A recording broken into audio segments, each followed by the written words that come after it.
ग्रंथों में बताया गया है कि बुरे कर्मों का फल हमेशा बुरा ही मिलता है, चाहे वो इंसान हो या फिर ईश्वर। इसका एक उदाहरण माता सीता का है, जिसका जिक्र रामायण में किया गया है। इस कथा के अनुसार माता सीता को एक तोते का श्राप मिला था, जिसकी वजह से उनको भगवान राम से अलग रहना पड़ा। आइए जानते हैं इससे जुड़ी एक कहानी के बारे में। कथा के अनुसार माता सीता बाल्यावस्था में अपनी सहेलियों के साथ बगीचे में खेल रही थी। वहीं बगीचे में एक तोते का जोड़ा भी पेड़ पर बैठा था। तोते का जोड़ा भगवान राम और माता सीता के बारे में बात कर रहा था। उनकी बातों को सुनकर माता का ध्यान उन पर गया। मादा तोता बोल रही थी कि अयोध्या के राजकुमार राम काफी प्रतापी होंगे, उनसे माता सीता का विवाह होगा। तोते के मुख से भावी पति का नाम सुनकर माता सीता अचंभित हो गई।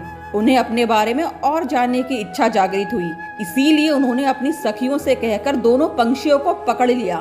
फिर उन दोनों को पुचकार कर पूछा कि भविष्य के बारे में इतना ज्ञान कहाँ से प्राप्त हुआ। तब पक्षियों ने बताया कि इससे पहले हम महर्षि वाल्मीकि के आश्रम में रहते थे, जहाँ हर रोज राम और सीता के जीवन के बारे में बताया जाता है। इसीलिए उन दोनों को ये बातें याद हो गई हैं। तब सीता जी ने कहा कि जब तक मेरा विवाह नहीं हो जाता, तुम दोनों मेरे साथ राजमहल में ही रहोगे, तुम्हें वहाँ सारी सुख सुविधाएं मिलेंगी। सीता जी की बात सुनकर तोते का जोड़ा घबरा गया। तब नर तोते ने कहा, हे जनक पुत्री, हम गगन के पंछी हैं, इसीलिए पिंजरे में बंद रहकर हम जीवित नहीं रह पाएंगे, इसीलिए हमको आजाद कर दीजिए। तोते ने इसके लिए बहुत याचना की। तब सीता जी ने नर तोते को छोड़ दिया, लेकिन मादा तोता को नहीं छोड़ा और कहा कि ये मेरे साथ ही राजमहल में रहेगी। नर तोते ने कहा कि मेरी पत्नी गर्भवती है, इसीलिए ऐसे समय पर उसको जाने दो। हम दोनों एक दूसरे का वियोग सह नहीं सकते, इसीलिए आप मेरी पत्नी को जाने दो। लेकिन सीता जी ने उसकी एक ना सुनी।